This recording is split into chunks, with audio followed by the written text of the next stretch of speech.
welcome to our second PALS call. PALS call. It is our Player Alignment Liaison call.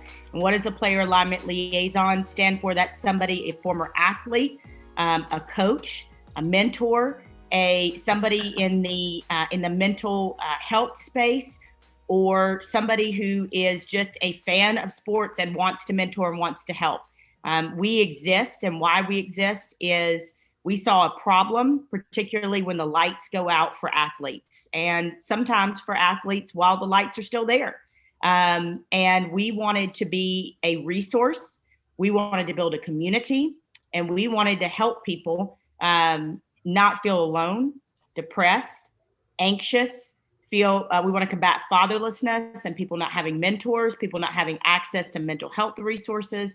And so we really just don't anybody to want to feel isolated or left behind. And that's kind of our deal, is leaving no person behind. And so our hope, Trey, I'm going to, after Breiden speaks, I'm going to let Trey's got some really great visions about meetings in the future. And we're working on some ideas of things that we can do to really foster this community in between the meetings and grow the meetings.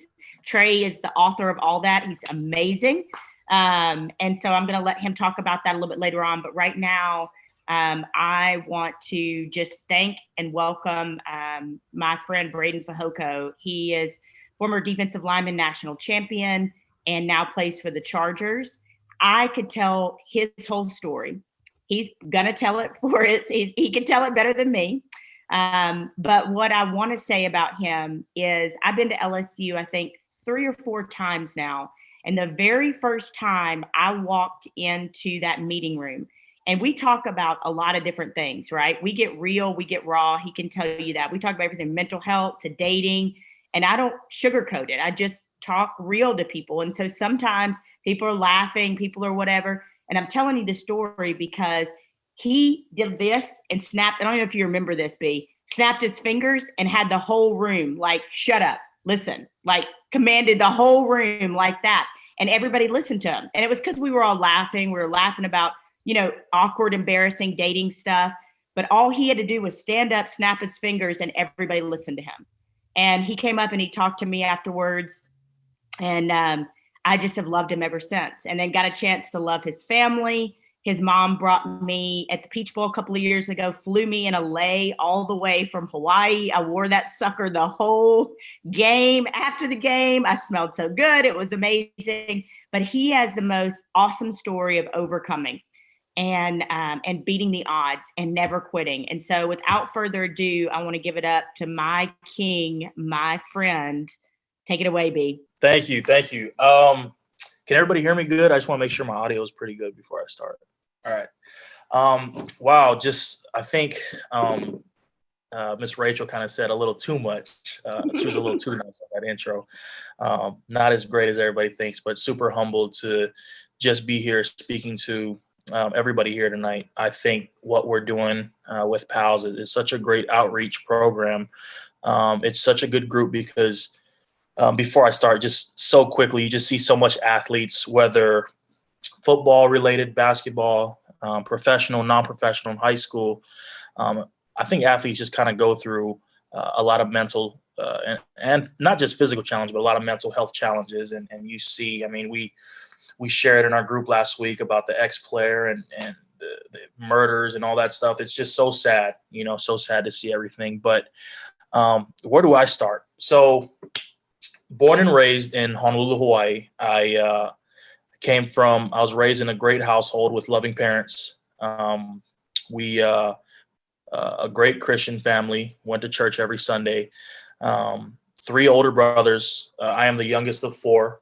And so all my brothers, including my father, were all football players, were all athletes. And just growing up, basically, I was introduced to sports at an early age. There was a big shoes to fill. All my older brothers played Division I football. They continued to excel in their sports. My older brother Whitley went to San Diego State. My older brother Sam went to Texas Tech, and then my older brother VJ went to the University of Utah. And 2 of my older brothers also played in the NFL for a little bit. They played 1 year in the NFL and then are now just working. And so growing up, I always had big shoes to fill with my older brothers in the sense of they accomplished a lot. They always did things over and beyond. And so as the youngest, there was kind of a lot of pressure whenever I was playing middle school football, whenever I was playing high school football, and whenever I was playing college. You know, there was always, is he going to be as good as his brothers? Is he going to be better? You know, things of that nature. And I think for me, I just kind of learned to block that out at a young age. It's super tough, especially as an athlete or even as a coach. You know, my older brother, Sam, was also a coach for a limited amount of time in the college ranks. And there's always these expectations, especially when it comes to sports, about living up to standards or exceeding expectations. And one thing I've learned throughout my career, which I will get into and throughout my journey, is to run your own race. Everybody's finish line is different, and everybody's race is different from the next person above you, the person below you. I learned from when I got to college that, you know what, I can't be running the same race as somebody that, you know, may get to the finish line before me, because going on their race and going through their footsteps is not going to get me to my finish line. So out of college, I graduated high school early in 2014. I enrolled early at Texas Tech University. I played there for 2 years. I didn't like it. I won't say I didn't like it. I went through a lot of coaching changes while I was there. In the sporting world, that's one trial and tribulation you're going to go through a lot is coaching changes. And sometimes the people who recruited you, they get fired after a year or two and they're not there no more. And so I dealt with a lot of coaching changes, and it was just hard for me to fit in. And so after 2017, the spring of 2017, I wanted to leave. I wanted a new start. I wanted a new journey to embrace on and take part of. And so I took a risk and I transferred to LSU in the summer of 2017. I got to LSU, and for a couple weeks, a month or two, I almost doubted my decision because I felt like I didn't fit in at first. It was super tough. I got to LSU and I was like, wow, these are elite athletes here. And don't get me wrong, I never doubt my level of play or my hard work, but it took a minute for me to fit in with the guys there.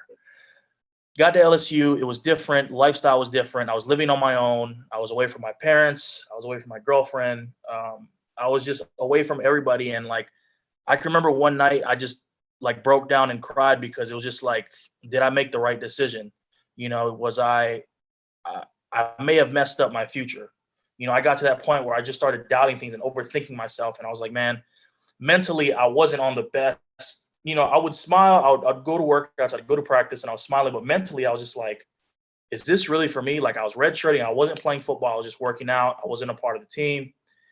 And then 2018 rolls around and it's my first year to play. And so we get out there and I have a great spring, great summer, and the dice start rolling my way. I get in there. I start. I'm having a great year. I'm looking to leave early for the draft. And then midway through 2018, week 6, I have a season-ending injury. I tear my bicep against Georgia, excuse me. And it was one of those things where as things started to get better, they just took a step back. And I just felt like I was in this mud for like months again. You know, I just got to LSU in 17, worked out of a slump, started 2018 good, and 2018 towards the end of the fall, October, November came around, and then it was just like I took steps back. So now I'm sitting on the sideline, out for the season. I got to get surgery Thanksgiving week, and you know my family and everybody, my agent to be is texting me. They're like, "Hey, what do you want to do after this season? You know, we know you're thinking about leaving," and just being the youngest of 4 boys and a hardworking mother and father, my goal is always to take care of them. You know, I want to be able to provide for them financially and be able to make sure mom or dad doesn't have to work another day in their life. And so things changed. I had to stay back another year. And once again, 2019 comes around, my senior year, and I'm against the grain again. I'm like, how am I going to do this? Coming off a bicep injury, especially for a position I play, it's very physical. Dealing with 300-pound plus guys every play is not fun. It's something that I kind of question myself every day. I'm like, what am I doing? I should have played quarterback or I should have played baseball or did something where I can save my body and make millions more dollars. But 2019 rolls around, right? I'm rehabbing. I'm confident about it. I'm trying my best to just keep fighting, the fight, because I know I was raised to never quit. And I was just the type of guy that you give me a challenge, I'm going to overcome it. So 2019 spring comes, I rehab, I get back out there for spring football, summer workouts come along, and then fall comes along. And so fall rolls around my senior year, and I'm feeling good. I'm feeling great. I'm in tip-top shape. I'm feeling strong. I get into a position battle, right? And it's one of those things where it's sports. We're always gonna face competition. We're always gonna face different battles in life. And it was one of those things where I didn't win the position battle, and I had to take second. And so that was a tough thing for me to be in the back seat my senior year, because my freshman, sophomore, and junior season were phenomenal. I started every game in my college career. And then here comes my senior year. I got to take a back seat. I already transferred once. I came off of a season-ending injury, and it's like, it's my senior year. It's my last year in college. A lot is riding on me to make it to the NFL, right? And so you have a good 1, 2, 3 years, and then you're like, all right, I'm going to put in this good senior year, start the whole year, get drafted, and go to the NFL. Season comes around.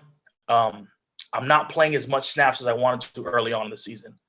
I'm sitting on the sideline. I'm just disappointed. I'm disappointed in myself. I'm just not feeling it. And so a part of me was like, man, I really want to quit. Like, I want to throw everything away. Like, I texted my mom, I texted my dad, I texted my brothers. I'm like, I'm done. I'm really just about to go to school, get my degree, and just start working next year. We sat down as a family, and I just broke down. I was like, it's tough. I can't take a back seat. I'm not built for this. I'm not, my parents, and my family and my brothers and my girlfriend, they just continue to just push me and give me words of encouragement. And it's so easy now to look at it and be like, oh, keep fighting through it. But as an athlete, and even not just in sports, but in life, we've all been in situations where it's like, man, why do I keep taking steps? I feel like I'm in this mud and I just can't get out, and that's what I felt. I was just like, geez, I'm so ready to just throw it all away. And then boom, the guy in front of me gets hurt, and I'm bursted up into the starting role week 4 in the season. And we go on. I have a great senior year. We end up winning a national championship that year, one of the best teams in college football history. We accomplished things as a team that we wouldn't have done, and I wouldn't have done. I mean, my name is etched in history forever, my family's name. And none of that would have been possible if I quit, if I just said, you know what, I'm done. And so it doesn't end there. It gets better. It gets worse, but it gets better. So it's funny I say that. So season ends. I finish on a high note, and I'm getting ready for the draft. I'm preparing. I'm doing draft training. I'm with my agent, training out in Dallas, Texas. And I get a call, and I'm getting ready for an invite to go to the NFL Combine. And I get a call from my agent, and he goes, hey, you didn't get an invite. They chose another player over you. They just felt like he was better than you. They just felt like they wanted to scout him more. And so once again, it was like, geez, I can't catch a break. I transfer, I get hurt, I take a back seat, and then now I get gypped of an invite to one of the biggest interviews of my life. So I said, all right, cool. I'm going to work my butt off. I'm going to do what I can. And, I'm just going to keep going. I'm just going to whatever happens. So I'm thinking about pro day, right? Because in college football, there's the NFL Combine, and there's the school's own pro days, and then there's the NFL draft. And so, excuse me, somebody's knocking on my door real quick. While he's answering that, I just wanted to, we're all nodding and it's the truth. How many times in life have you worked so hard for something and you worked so hard and you gave your guts and you only to come in second or only to take a back seat? So B, we're all nodding with you because we feel that big time. Keep going. All right, so I'm getting ready for pro day. I'm like, you know what? I didn't get an invite to the NFL Combine. It's cool. I'm going to get in front of scouts again for a big interview. April 3rd, I'm preparing. It's January, February. And then as we all know, 2020, COVID-19 hits. I mean, that's probably one of the worst things that could happen. The whole world shut down. Not just sports, but everybody took hits. The economy took a hit. Jobs took hits. People lost jobs. It was a struggle. And so LSU gives me a call and they're like, hey, we canceled pro day. No, they said, hey, we postponed pro day to a later date. So I'm like, all right, cool. It's not April 3rd, but it'll come later on the line. So I'm just training. Next thing you know, the gyms everywhere is like, hey, we're shutting down. Everybody's going into self-quarantine. So I come back to Baton Rouge where I'm living at the time. And I'm just waiting. I'm training up at LSU.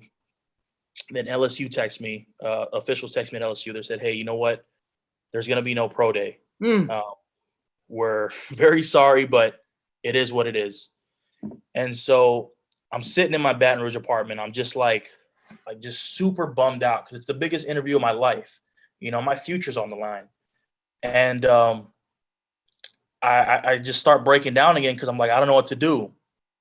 At this point, I'm not on scholarship no more. I am not getting money from my agency. I am trying to make ends meet from January up until May, up until I get picked up with the NFL team. I am over here just like, where is money going to come from? How am I going to pay my rent? How am I going to help support? And mind you, my girlfriend and I, we live together. And so I'm like, yo, she's working 9 to 5 every day. I'm trying to help support. And so I start delivering Uber Eats. I start hustling, I start driving Uber. Like I'm doing crazy things you wouldn't even think of. I'm helping, like one of my friends was a movers in Baton Rouge and I'm like literally lifting washing machines last spring.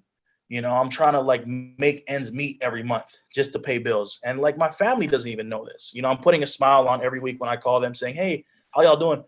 But I'm working my ASS off every week to make ends meet. So the draft rolls around in April. Waiting, we're on a big Zoom call like this, and I'm waiting for my name to get called. First round goes by, I don't see nothing. Second round goes by, I don't see nothing. My agent calls me, he said, hey, the Giants and the Detroit Lions, they're looking to draft you in the 5th or the 6th round, or the Packers, so be ready. So the draft goes on day 3, and I got my phone on me, and I'm waiting, just waiting. The Lions call me, they said, hey, Breiden, we're looking to submit your name here in the 6th round, so be ready, man. We're going to draft you and pick you up. I'm like, cool, let's do it. 6th round goes by, the Detroit Lions pick a receiver. All right, whatever's. The 7th round rolls around, the Giants call me, and the Giants the defensive coordinator from the Giants calls me. He goes, hey, Breiden, this is Coach so-and-so. Man, we love you. We're surprised you fell this long, but we're getting ready to get the okay from the general manager here. Let's do it. Let's make you a Giant. I'm like, all right, cool. That goes, they pick somebody else. They pick a linebacker. So I'm just like, I'm furious. I'm pissed. I'm trying to blame the world for what's happening to me right now. And I'm looking for just an excuse because I'm like, you know what? Everything that could have went wrong. And then the draft goes by and I don't see my name called. And so I end up signing an undrafted deal for 3 years with the Chargers. And I get to camp and we have no preseason. It's like, geez, how much more things am I going to take a backseat? How much more things am I going to have to fight against the grain for? Like, I'm just sick of it at this point. And last year, I remember what changed for me last year was I was living on my own. Again, it kind of reminded me of when I transferred to LSU in 2017. I was living on my own. I was on a practice squad for the Los Angeles Chargers. And I was like, you know what? I've already hit rock bottom.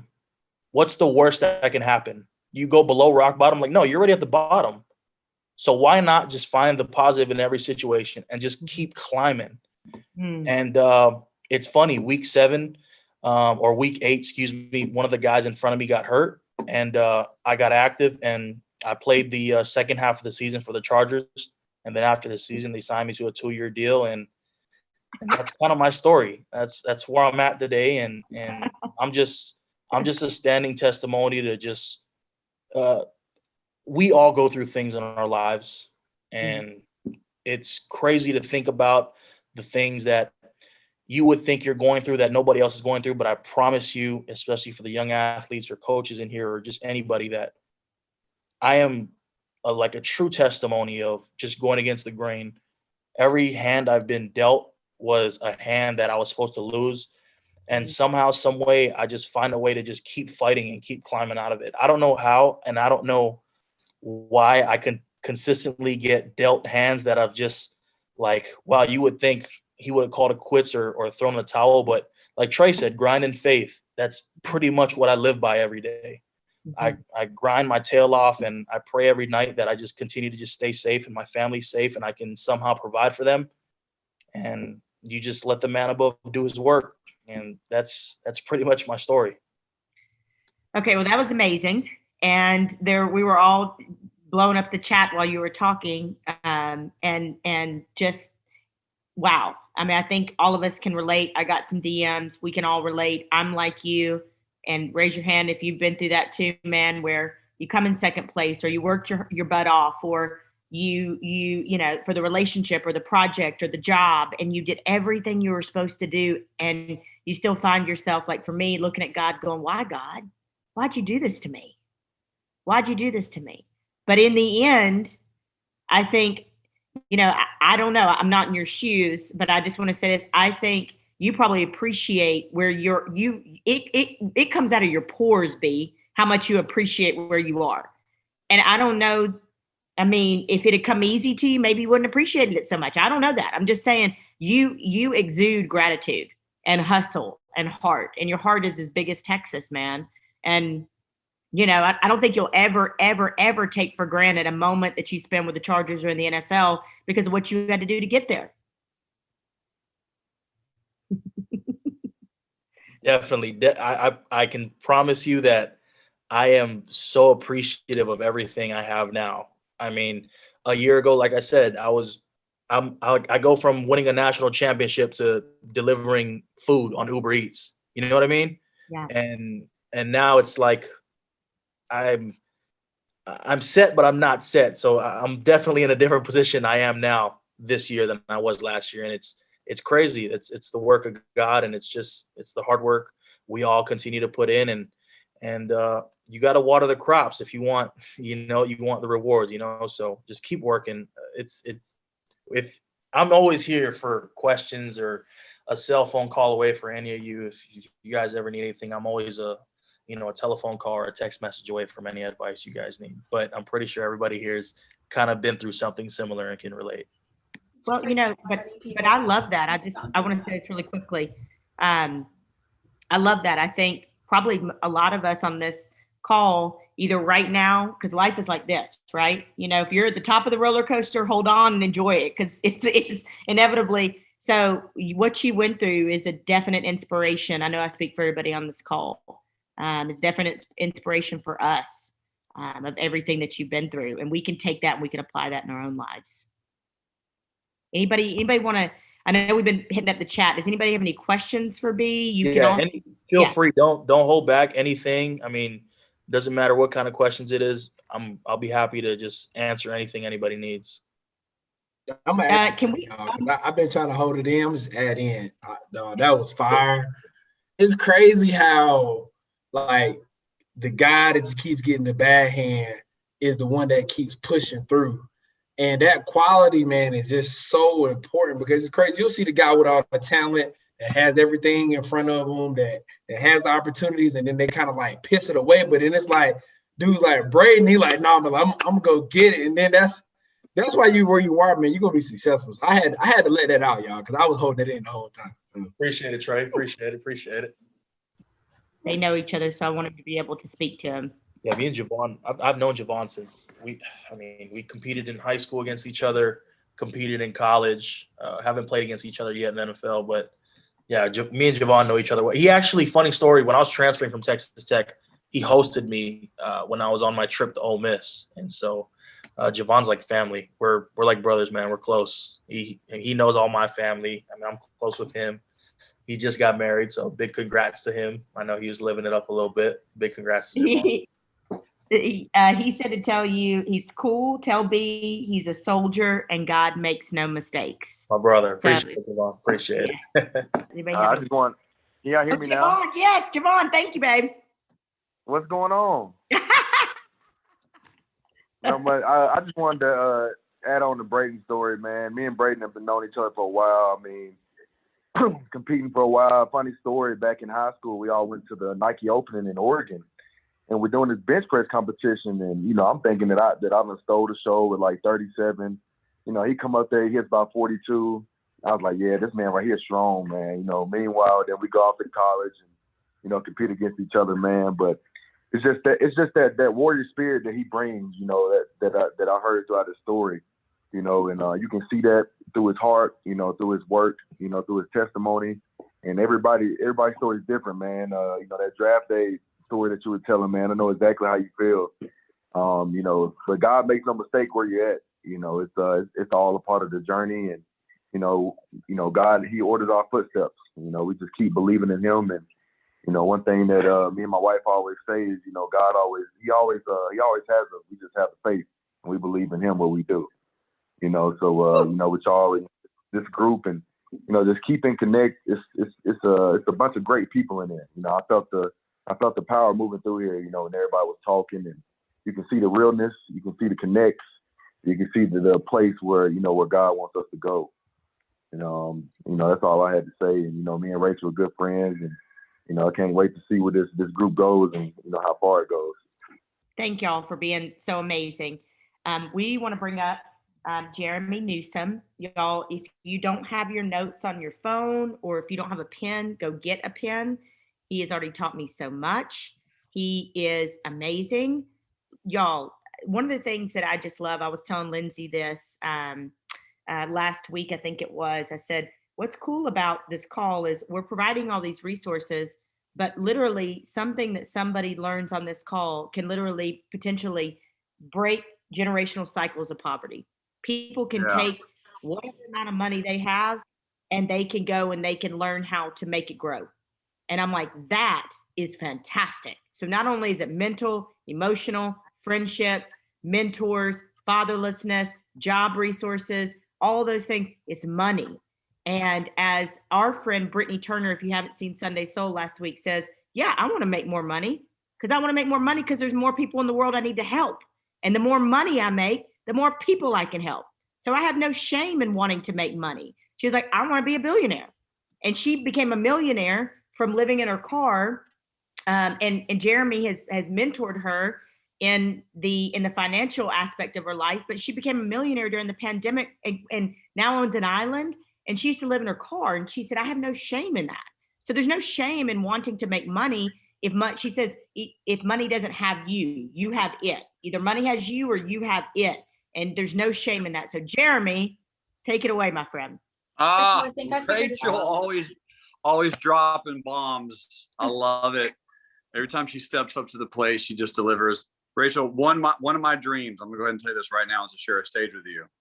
I just want you to know that. So whatever stage it is, it can be big or small, it doesn't matter. It could be our living room. Let's do it. But right now we're sharing a stage together virtually, and I appreciate that. So here's what I want all of you to do for me, if you can. I just want you to write down this word, because this is a word that holds a lot of people back, and it's a very intriguing word. The word is impossible. So I just want you to write it down for me. It's a very small, very easy word to write down, spelled IMPOSSIBLE, impossible. Now, once you've written that word down, what I want you to do is I want you to put a comma between the letter M and the letter P. What does that spell now, Lindsay? I'm possible. That's right. Same exact word, same letters. Everything is perspective in life, my dear friends. It's all perspective. If you think it's impossible, it is. If you think I'm possible, you can receive it. And when it comes to money, when it comes to access, when it comes to ability, one of my specialties and focuses is I do work with professional athletes, celebrities, musicians, entrepreneurs, business owners. I work with people to help them understand a mystery that is the stock market. Far too many people do not understand the stock market, and far too many people don't know why they should or why they should care. And it's one of my goals and missions to help people realize that it's easy, that it's simple, that it's not scary, that it's not terrifying, that anyone can do it, that anyone has access to do it. And what I'm going to do tonight is just share two companies that I think that we should all be investing in together, because they are what I refer to as force for good companies. Force for good companies means that it spreads money around, everyone benefits, it's a win-win for everything. And many of you probably use or interact with these companies. And if you don't, it's okay, but you probably will one day. And I also want to give you a direct insight on how you can invest in these companies by using a very, very simple platform called Robinhood. I'm sure many of you are familiar with Robinhood, but if you aren't, if you don't have it, you can get it right now. It's free. It doesn't cost any money to open. It doesn't cost any money to trade. It's an amazing platform, and it is simple. The stock market is not scary. Let me explain why the stock market is not gambling. Because some of you here have a family member that will tell you at some point in the future that stocks are gambling. You shouldn't do it. Stocks are gambling.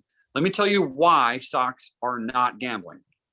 And full disclosure, I actually like gambling a little bit. I do. I'll go to a casino, I'll gamble, I'll put some money on red, I'll put some money on black. But here's the thing. If me and B are hanging out at a casino and we put down $100 on red, right?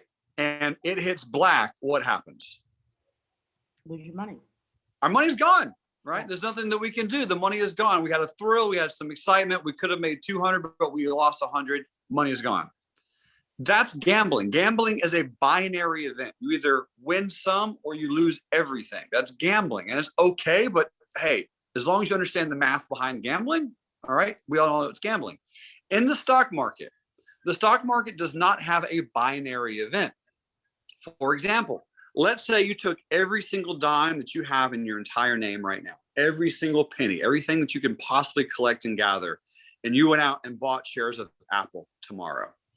Okay, so let's say you have $200,000 liquid cash. You sold your house, your car, your bed, your furniture, your spoons, and your shoes, and you got $200,000 of cash, and you bought some shares of Apple. It's either going to be higher or lower the next day, but it will not be at zero. It won't, right? It will not be at zero tomorrow, or the next day, or the next day, or the next day, or the next day, or for many, many, many, many years. That stock will not be at zero.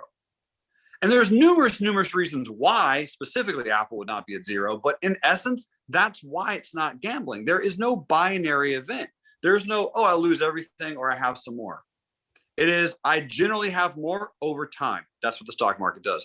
The way it becomes gambling is people will invest in companies they have no idea what they are. They've never heard of them before.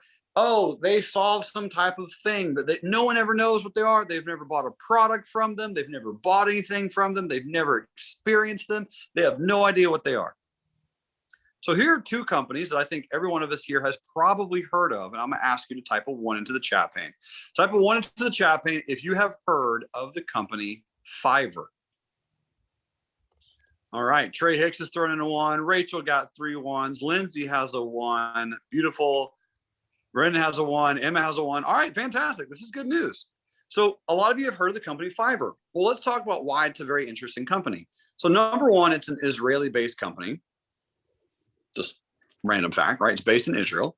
And what Fiverr does, for those who did not type in a 1, you can go out and hire for anywhere between $5 and whatever, $100.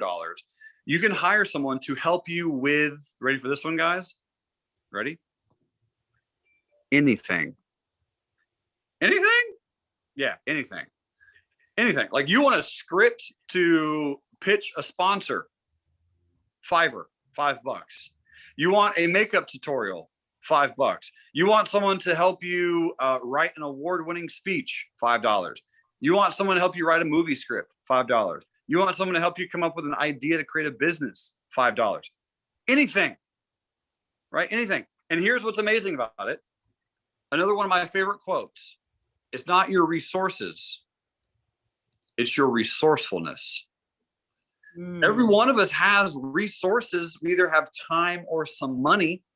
But if you don't have that much money, you can go get more easily. Money is the easiest problem of any challenge that you face. Generally, 99% of the time. It normally doesn't feel like it, right? When you hear someone say that, you're like, no, dude, there's no way that's accurate. That's insane. It's like, well, usually, yes, it actually is. The worst, the easiest, the simplest problem to solve is money. There is more money out there. You guys know how much money there is in the US? In the United States of America. In the United States of America, there's enough money for every single person on the planet to have 1 billion US dollars. Man. So money is not the issue, my dear friends. It's our resourcefulness. How do we go create enough value? How do we provide enough obtainment? How can we help enough people? If we want to help enough people, we can receive more money. There's an unlimited amount. You can have all that you want, and more people can have it. So it's a beautiful, beautiful thing. So I talked about Fiverr. I think you guys could buy some shares of Fiverr. You could buy 1 share of Fiverr every single week. You could buy 1 share a month. You could buy 1 share every other Monday. You could buy 1 share on Emma's birthday and on Rachel's birthday and on Lindsay's birthday. I don't care when you buy some shares, but you can buy some shares of Fiverr, 1 single share, and accumulate it over time. If you want to become wealthy, my dear friends, you have to accumulate assets. Assets. That's how you become wealthy. Accumulate assets. The other company that I want to present is called Upwork. UPWK, Upwork. They do the exact same thing as Fiverr, and they're a little bit less expensive per share. So instead of buying a share of Fiverr at like $200 a share, by the way, it was $20 a share a year ago. That's right. It's went up 10x. 10x. Okay. You can buy some shares of Upwork for $40 a share approximately right now. And over the next 3 or 4 years, do you think these companies will be higher or lower? The answer is higher. Yeah, because they provide value. Anyone can use them. They are circulating wealth all across the world for people that need their services and utilities. So my dear friends, it's easy to invest in the stock market. It's not scary. It's not gambling. And I do teach all this for free. My company is called reallifetrading.com. Go there, check it out. I have no sales pitches at all. Sure, you can pay for all kinds of things if you want, but I spend my time and energy pouring into other people so that they can learn how this stuff works, so that they can become an incredible value for the world and for their friends around them. So that's my time, guys. Love you so much. I have a question. And yes. Anybody else hit us with questions? My best friend, she's like my sister, but her husband was talking about on Facebook a cryptocurrency called Cardano. Yep. What are your thoughts on it? I like Cardano. I like it. Yeah, it's a good one. It's nice and trendy. It's not super expensive. It's not super sketchy. I've read the white paper. I think it's quite legitimate. I'm a fan. Okay. Yep. So it wouldn't put my life savings into it, but I could absolutely put in some money into it and let that asset grow over time. Yeah, for sure. Okay. If we have yet to, and that's the next thing I'm going to do, is get into your resources. But if we're just getting started in crypto, do you recommend buying a little bit and just letting it sit until we learn from you? Yes. So the best thing you can do with cryptocurrencies, because I know right now it's a hot topic. I am a crypto millionaire. I've been in cryptocurrency since 2015. I have a lot of Bitcoin. I have a lot of Ethereum. I've traded Litecoin extremely actively. I did it before anyone thought it was cool. Anyone talked about it. Here's the thing, guys. The best way to treat cryptocurrencies, this is just my opinion, but it's a professional opinion. I do this full-time living for 12 years, is buy Ethereum and treat it like a bank account, like a savings account. So you don't have to have an entire Bitcoin. You don't have to have $63,000. You don't have to have $2,500 to buy an Ethereum or a Bitcoin. You can buy in $10 fragments if you want. Okay. Save your beer money, save some of your Starbucks money, save your sock money. Okay. Buy some shares, buy some Ethereum, buy some Bitcoin, but do it like Rachel said, on automatic repeat. Let it just come out of your bank account. It doesn't matter, guys, if it's $5. Let it come out of your bank account on a weekly basis, bloop, and just treat it like a savings account. Okay, slowly, every single month. I came out with a video. It was a viral video. 112 people watched it. Last year, okay, this time last year, where I said, hey guys, buy Bitcoin every single week, $100 a week, buy it every single week. That's when Bitcoin was at 4,000. Okay. Right now it's at 63,000 US dollars, 63,000 US dollars. So it's going to continue to go higher. I will get a Bitcoin tattoo when it hits $100,000, right? Me and Brendan are going to hang out and we're going to party and it's going to be a lot of fun. But I'm here to answer any questions that you guys have. I will put in my cell phone number in the chat pane. Me and Trey are going to be chatting this week. Trey, I'll be calling you back. Yes, but sir. yeah, I'm going to throw my phone number in the chat pane. Guys, text me, call me if you have a question about investing. I do not invest your money. So I know a lot of you out there are rich and you have tons and tons of capital. I do not trade your money. I show you how to create your own legacy. You don't need me. I want to give all the power and the strength to you. Okay? To you, not to me. So that's my thought. That's my jam. You guys are amazing. Anybody else have any questions for Jeremy that they want to ask here in front of everybody else? And yeah, Rachel, I got a quick question. Jeremy, I'm looking at the 5-year trend on Upwork and I see like a significant dip in 2020. Is that just simply COVID related or was it a market condition issue? Or, I mean, because it dropped down to like $5 a share. You know, that's 2020. That's an amazing question, brother. It's an amazing question. So generally what happens, that was actually before COVID. COVID was one of those, it was a situation that helped this company kind of like spur it a little bit quicker.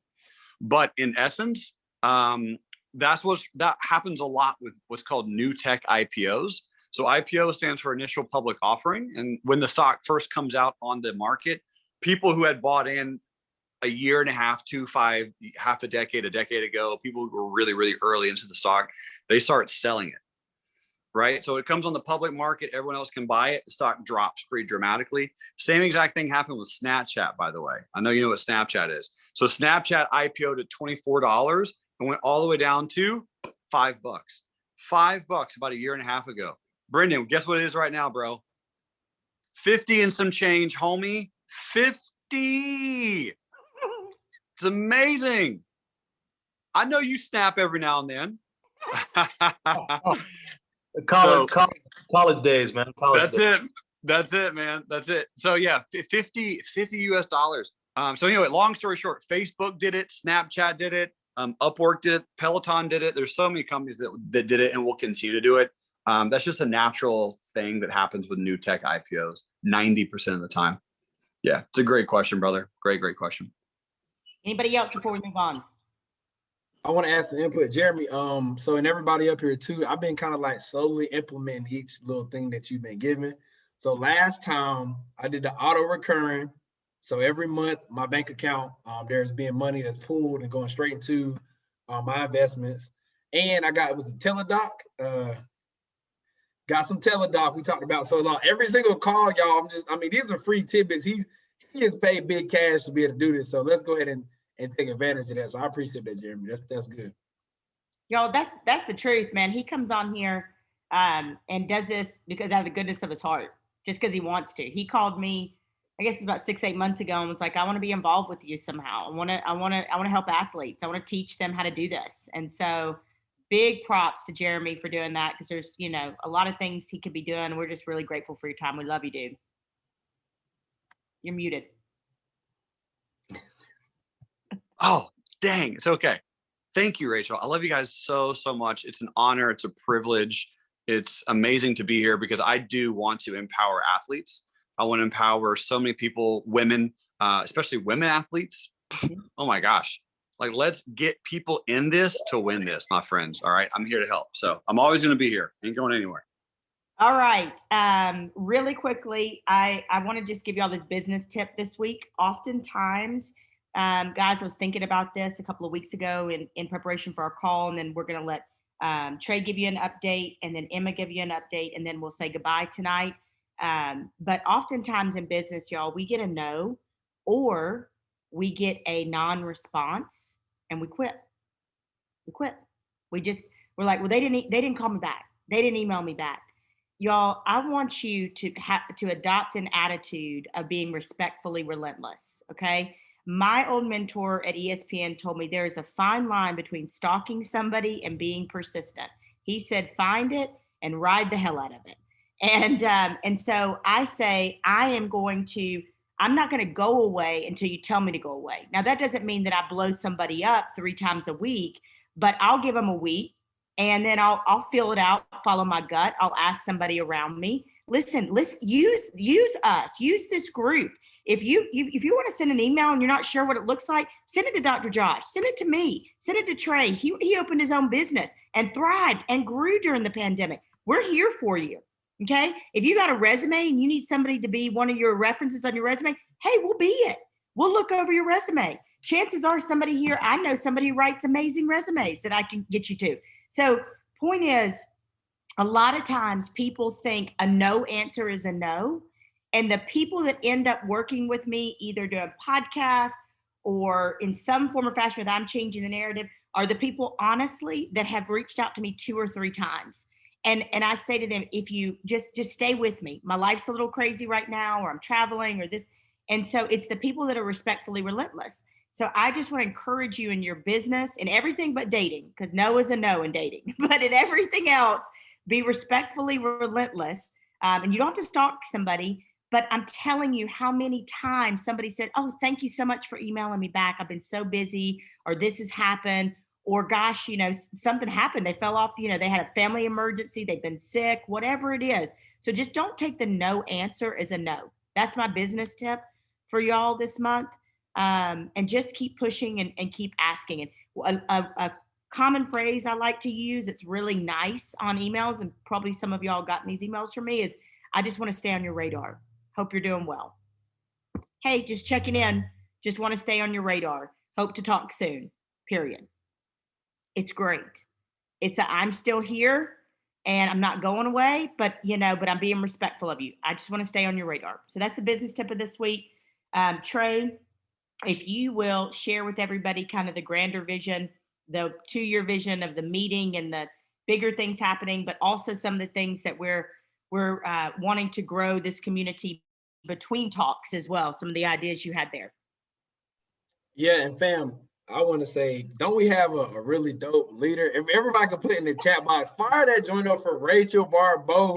She's the reason why we all get to be connected with Jeremy, with Breiden, with Matt, with Celeste, with Helen, with Emma. Like, she's the reason why Dr. Josh, Alex, Britt, everybody up here, Javon. So big shout out to Rachel. But y'all, this whole PAL thing, I remember she called me during the pandemic. She was like, all right, Trey, what you want to do? Like, we need to get you on the team. What's your passion? We came up with some ideas, and really all we did was just define what she already was doing. Like, Rachel's been going to all of y'all's school, any parts of social media, motivating and encouraging each other. And really, y'all, now the bigger picture with these meetings is, and the things that we're going to look forward to, is to be able to have like super conferences with fired up, motivated people like ourselves. And that community is going to continue to grow. And that's what's going to keep us going forward. Like, the energy in the room when Jeremy was sharing that stuff, y'all felt it. Like, I seen some of y'all taking notes. That's what gets people like us, kings and queens, that's what gets our juices going. Like, other good people doing good things. So especially the fact that most of us have like an athletic background of some sort, whether it's playing, helping, coaching, mentoring, whatever. So that's the big vision, y'all. So get ready, conferences, meetings, and y'all are gonna be the leaders. Like, we the leaders of it. Y'all communities, y'all networks, to be able to push the people that's within your network. So I'm fired up, I'm motivated. I'm not gonna talk too much, but Rachel, that's what I was thinking about. And that's what's gonna be happening, Celeste. So y'all get ready and be looking forward to it. He's the best. And Trey and I are also fleshing out some ideas of how we stay even more interacted between our meetings.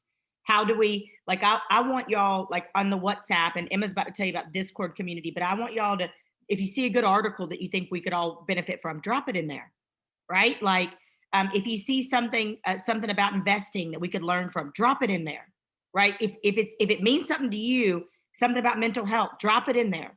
Drop it in this community that Emma has gone over and beyond. She's about to tell you about creating. And then lastly, before Emma finishes us out, I want to say a huge thank you to Dr. Josh. He is the sexy bald man in your left-hand corner. and that's totally platonic, by the way. He's my Jewish mother.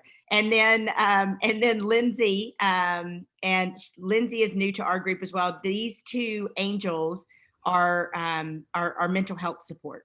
And so if you are in need of mental health support, if you need a plan, if you need somebody to talk to and we can get you to somebody else, you need to speak to somebody, these two people, and we'll have more come in the future. But these, Dr. Josh, just come off mute and just for a minute or two, just tell people what you told me. He sent me an email or a message about 3 weeks ago, and he's like, I want to be a part of this. I want to help. This is my space. I want to do this. I do. That's why I'm here. I see so many athletes who have so much intensity, and it gets channeled. And then, like Breiden said, something changes. It doesn't even have to be an injury, just something changes, and that intensity hits a wall. And then I watch them hit a wall, and I watch all that power and that strength go the wrong way. And so as a psychologist, I don't want that to happen, or at the very least, when it happens, I want them or people around them to be able to point them back in the right direction. Because, I mean, if you've made it this far as an athlete at any level, you have a grit and resiliency that at least I see people don't tap into when they're not being an athlete. And so that's what I told Rachel, is like, that's why I want to be here. Besides, I'm also her Jewish mother, so I'm always looking out for her in that way. And next month, I'd love Lindsay if you'd say a few words, but I just want to brag on Lindsay really quickly. She stepped in for one of my athletes at Texas Tech and has developed a great relationship with him and has been an amazing resource, so much so that the coaches bragged on her, and we're just so grateful for you, Lindsay. So Lindsay, you can come off mute and just say hi really quickly, if you will. Wait, you're on mute. Can you hear me now? Yeah. Okay. Hi, everyone. I just also want to say, Josh, I feel similar as you. These athletes with all the intensity, and when one thing changes, and I actually studied NLP, neuro-linguistic programming. So it's just a lot about mindset and keeping that motivation for the right reasons, and making sure that, everything is in place, not just your sport, but a lot of things, just keeping a positive mindset, or knowing, like B was saying, like, just to keep going. So yeah, it's just being support for not just athletes, everyone, but I love the athletes' mindset because I always feel like they're like 90% there. It's just fun. It's awesome to work with athletes and all people alike. But again, I'm just super grateful to be on this call. So thank you guys all. And I'm really looking forward to the things that we're all about to do. Emma, if you can bring us home, but Breiden needs to be let back in. He accidentally got kicked out. So he's I got him back in. Thank you. All right, guys. Emma is going to give some great updates and take us home. And she is about to tell you about all the hard work that she has done, both in a bunch of different ways, but she's going to bring us home here. So I have been doing a lot of work for Rachel the past few weeks for PALS, so that we can have a community, not just surrounding this meeting, but so that we can have a space that's outside of this meeting, so that people are able to connect with Trey, Josh, Jeremy, and just each other when mentors are busy, because the best part about our mentors is that they are busy people, and that they're successful, and that they're people for us to look up to, and that they're our mentors. And so, like, having a community space is what we need. And so I created our Discord, and so I also created a MailChimp, which is going to be our newsletter that's going to have information about the PALS updates to, it's going to have the information that is all going to be on the PALS Discord, anything that's important as far as like events, the monthly meetings links if you don't check your Discord as much. And also, when you're on your Discord, make sure your name is listed as your name, so that I'm able to list you off as who you are, because there's a few of you that are listed not as your name, so I haven't been able to put you down. But for now, I just have it open only to the mentors, just so that we can get all of the mentors in and ready for our community members. And then I'm going to be sending out an email to people who have expressed interest so far to our meetings. I'm going to send them the information to join the Discord, and then they're welcome to be as much involved. And I created a bunch of tabs for us that are just like sharing our stories with each other so that we're able to like know each other better. And news, if you see an article about someone that touches you and you think that it might touch someone else, like what Rachel was saying, if you see something and you think that someone might like it just as much as you, or they don't probably see that news because it's either local or something that's not well seen. If you want to become a mentor, fill out this form and then we'll be able to get back to you, because Rachel is an extremely busy person. Trey's an extremely busy person. I'm getting extremely busy also. So our social medias are getting hard to be a source of knowing if you are able to become a mentor. We also have like a questions page. If you have any questions for us, maybe a mentor is able to answer it. And if Rachel, Trey, Josh, or any of us are not able to get to it.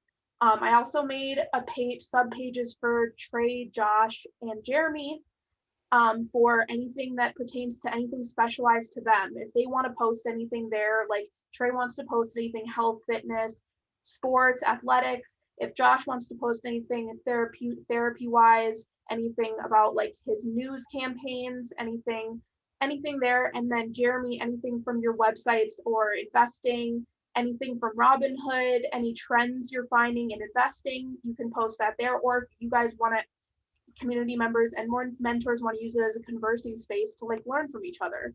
I just figured we can expand the channels as much and as little as we want. But that's as far as we got. And then the final thing that is going to be launching in minutes, and you can check out on the website right when we are done with this, is I have officially launched the PALS collection for the website. So it's not up right now, but right when this is over, right when this meeting is over, it will be accessible on the website, and you will be able to purchase your PALS items, which is these t-shirts. Look at that. These face masks. This is the retro face mask. Wow. The PALS mug. PALS phone case. PALS embroidered hat. I love this. Emma. And you can pick it all up at the Change the Narrative store. And Emma, can you, do you mind dropping the Discord link in the chat right now and the store link? Yes, I will. Do that. And then also make sure, make sure when you join the Discord, your name is your proper name, just so that I'm able to know if you are, because I have the list of who the mentors are, so I'm able to know when I'm putting roles in, just so that it's easier for community members to see who's who. I will do that right now. Stop sharing. Okay, guys, while she does that, she is going to put the Discord link. And so before you log off, if you can, we'll also put it in the WhatsApp group, but if you can go ahead and grab it, maybe copy it. I won't shut the meeting down until she puts that in as well. And then we'll put the store in there as well. So there's a Discord. And if you could link the store too, Emma. Yep. And then we'll send out the store as well. And then we just want to say thank you. You guys are amazing. Thank you. Thank you, Linda, for joining us. This sweet queen that she also happens to be Braiden's mom. So thank you, everybody, for joining us. Thank you for your input tonight. If you want to get your name down to present in the future, you got to let me know. And you got to tell me your story and what it is that you want to, why you want to present. So just send me a message. Next month, we're going to be hearing from a bomb diggity female athlete for some female representation up in here. And so if you have a story of overcoming, a story that's you have something you want to speak on, we also want to give you the platform to do that. So you just need to send me a message on Discord, reach out to me, let me know. That goes for you coaches and mentors too. If you've got something where you're like, hey, I've got something in my heart and I got a message and I need to get it out there and I want to speak, we want to do that too. And we also have people that are in our communities outside of here that want to come in and pour into you. Very smart business people, people that are going around the world, former Navy SEALs that are freaking on St. Vincent's right now, giving aid to people and getting people off that island, taking care of them. So we got some really neat people that want to come in and pour into you guys in the future as well. So thank you guys. Make sure you hit those links really quickly. Grab that link to the store. We will put it in Discord. Grab the link to Discord more than anything so that we can get everything else, because when I end the meeting, then the link goes away. So, or the chat goes away. So I love you guys. I hope everybody has a great night. Thank y'all for coming. Anybody else? I want to hand it over to Jeremy. Anybody else want to say anything to B before we move on? I have one thing I wanted to say. I went through something similar, not as far as the athletics, with Rachel. Rachel kind of was the Chargers for me, because I kind of lost everything almost when I graduated in the spring. I was going to work for the Gophers football team and athletics, do video, was like going to do everything that I wanted to do, kind of felt like I found my niche, and it just kind of felt like it was falling apart, and I kind of lost it and kind of was like in that point where I was like, I don't know what I want to do. Don't know where I'm going, what's going on, and kind of was like, maybe this isn't what I'm supposed to be doing. And then started working for Rachel, and it kind of started to come back into place and fell back in. And now the nonprofit side is coming more in, and it's been better. And definitely when you were talking, very much parallels. Appreciate that. That means a lot, Emma. That means a lot. Thank you so much. That's awesome. Thank y'all for being so amazing.